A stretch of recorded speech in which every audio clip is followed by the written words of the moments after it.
Hey everyone, welcome back to this week's video. We are going to be talking about thunderstorms and what they are and ways we can prevent negative consequences from the water that we experience during the thunderstorm. First, we are going to talk about what a thunderstorm is and some of the senses you might experience during a thunderstorm.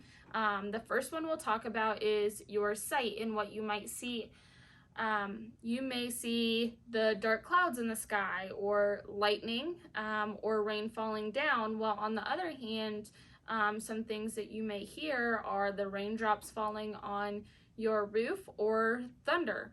And one cool thing to think about is that thunder is actually the sound that the lightning has, but the way that it works, where you might see the lightning even though it's at a far distance away, it takes a little while for that sound from the lightning to get to you. So you'll see the lightning strike first and then you will hear the thunder afterwards, because that sound has to travel to you. So a couple things to think about with storms is, where does all the water go after it comes down? So that water is going to run downhill off your property or your roof, and it will eventually end up in a creek or a stream that will run into a river or a pond or a lake at some point.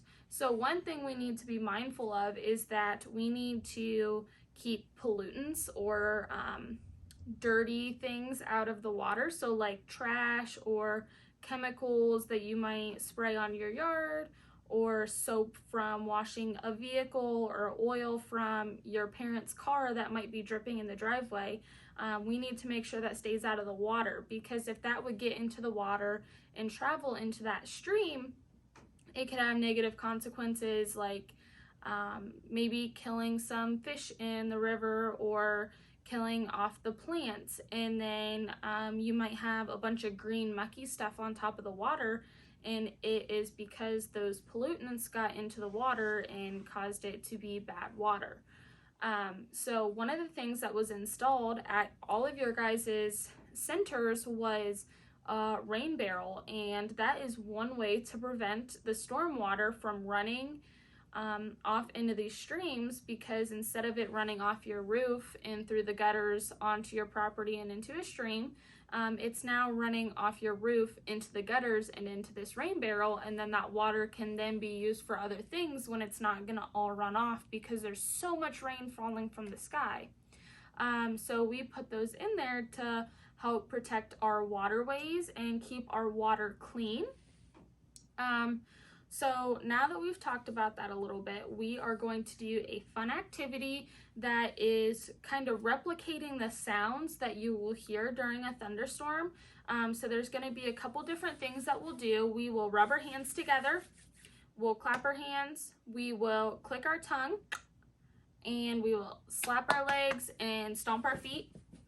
And if you really want to get into it, you can even have someone in your classroom flicker the lights on and off to replicate the lightning that you might see when the sky lights up. So we're going to start off slow, and we're going to start with us just rubbing your hands. This is going to be like a light rain coming down, just making a little bit of noise, but it's not super loud. This is going to be the start of the storm. Once we get going with this, we're going to start clicking our tongue. And that is going to be more like some heavier raindrops maybe falling on your roof once it starts to rain a little harder. And then it's going to get even louder. We're going to start clapping our hands.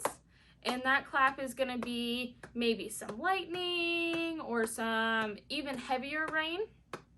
Now we're going to start slapping our legs. And this is when it's starting to get really heavy rain and even more thunder and lightning, and then we're going to start stomping our feet, and that's what's really going to sound like the thunder.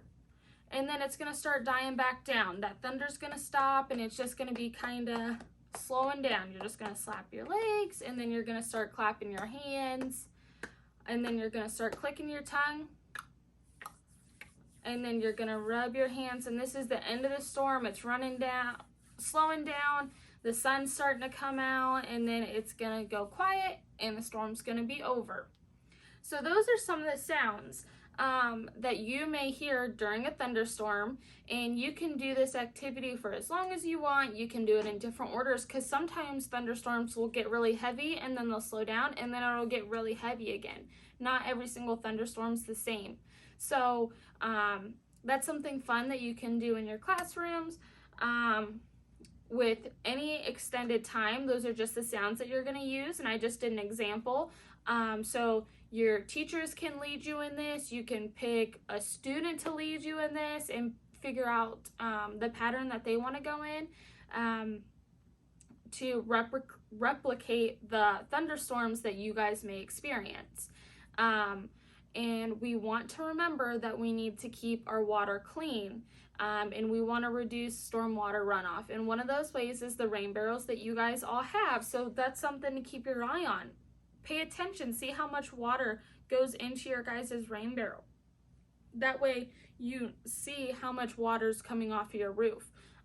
Maybe you have a lot of water that comes off your roof, or maybe you just have a little bit of water, but every inch of water helps, whether it's a lot or a little, keeping pollutants out of the streams and making sure that our waterways stay clean and safe for all of the animals in that ecosystem, whether it be fish or crawdads or animals coming in to drink water. We want to make sure that it's clean and we keep it that way.